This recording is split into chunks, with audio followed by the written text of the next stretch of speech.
साथियों, हम तो काशीवासी हैं और कबीरदास जी ने कहा है, कबीरदास जी ने कहा है, सेवक फल मांगे नहीं, सेव करे दिन रात।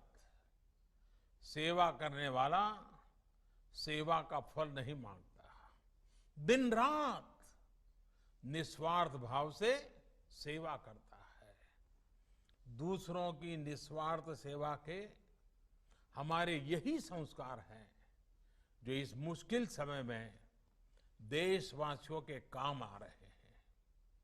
इसी भावना के साथ केंद्र सरकार ने भी निरंतर प्रयास किया है कि कोरोना काल के इस समय में सामान्य जन की पीड़ा को साझा किया जाए, उसको कम करने के लिए लगातार कोशिश की जाए।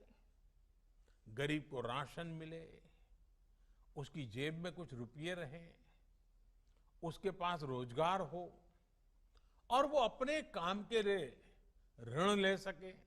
इन सभी बातों पर ध्यान दिया है।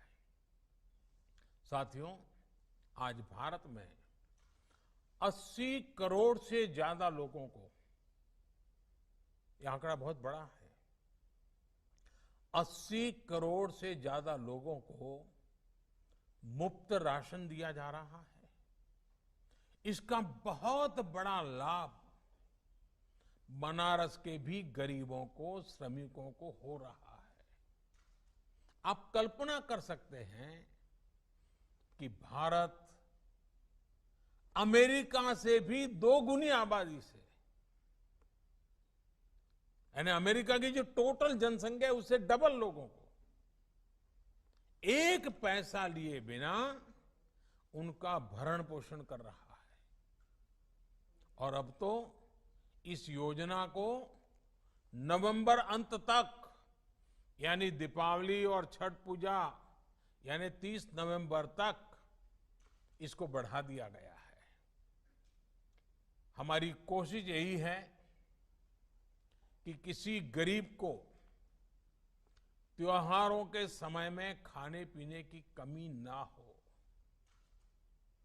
खाने के साथ साथ लॉकडाउन के कारण गरीब को खाना पकाने के लिए ईंधन की दिक्कत ना हो, इसके लिए उज्ज्वला योजना के लाभार्थियों को पिछले 3 महीने से मुफ्त गैस सिलेंडर दिया जा रहा है।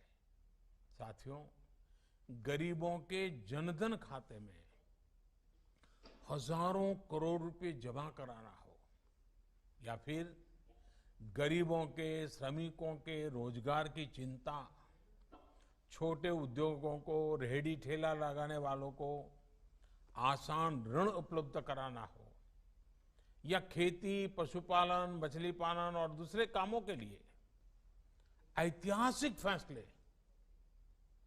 और सरकार ने लगातार काम किया है।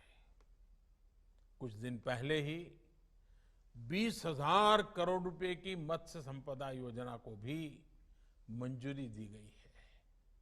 इसका लाभ भी इस क्षेत्र के मछली पालकों को होगा। इसके अलावा यहां यूपी में कुछ दिन पहले ही रोजगार और स्वरोजगार के लिए एक और विशेष अभियान चलाया गया है। इसके तहत हमारे जो हस्तशिल्पी हैं, बुनकर है, दूसरे कारीगर है या फिर दूसरे राज्यों से जो भी श्रमिक साथी गांव लौटे हैं, ऐसे लाखों कामगारों के लिए रोजगार की व्यवस्था की गई है।